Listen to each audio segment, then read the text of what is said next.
দুনিয়াতে আমি আল্লাহর ইচ্ছা মতে আসছি, দুনিয়া থেকে আমি আল্লাহর ইচ্ছা মতে যাব। ওগো আল্লাহ, যতদিন দুনিয়া রাখবেন আপনার ইচ্ছা মতো চলার তৌফিক দান করেন, আমিন বলেন। আমাদের জীবন হইল দুইটা, একটা হলো রবচাহী জীবন, আর একটা হইল মন চাহি জীবন।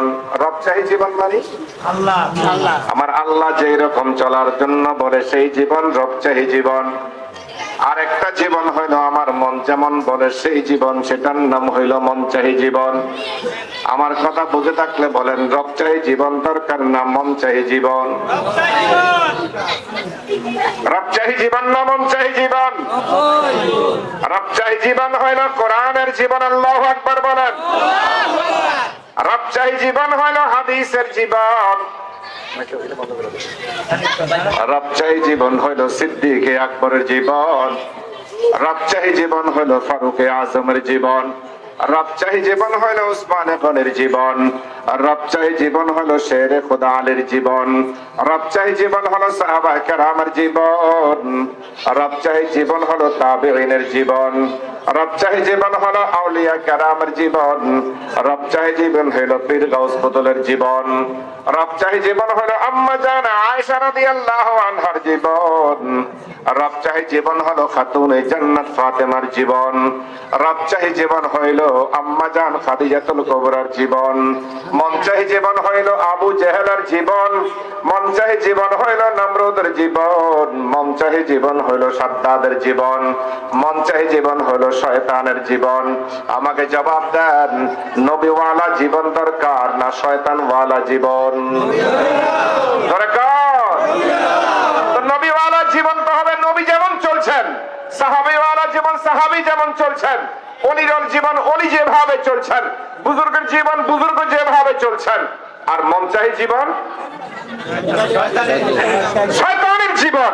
আমার মন যা চায় সেইভাবে চলবো, আমার মন যা চায় সেইভাবে করব, আমার মন যা চায় সেভাবে বলবো। এটা তো রবচাহী জীবন নয়, এটা তো মনচাহী জীবন। আমি যা করি করলে শরীয়ত হবে না শরীয়ত লাগবে? আমি করলেই শরীয়ত হয়ে যাবে নাকি শরীয়তে যেভাবে করার জন্য বলছে সেইভাবে করা? কথা বলেন। আলহামদুলিল্লাহ, অসংখ্য গণিত জনতা, আল্লাহ আপনার মাহফিল থেকে, আজকের এই মাহফিল থেকে ঈমান রক্ষা করার, শিক্ষা করার তৌফিক দান করেন। আল্লাহর হক আদায় করতে হবে, নবীর সুন্নাত মতো চলতে হবে। আমি করলেই হবে না, নবীর সুন্নাত মতো যদি না হয়, আল্লাহর বিধান মতো যদি না হয়, যতই সুন্দর হয় কোনো লাভ নাই। মুরব্বীদেরকে কোনো লাভ নাই। জবাব দেন, ঈদের নামাজ তো নামাজ, কিন্তু ঈদের নামাজে আজান আছে, একামত আসেনি। ওরে চায় রয়েছে সবাই, আপনাদের দেশে কি ঈদের নামাজের আজান একামত আছে? তো এটা তো নামাজ।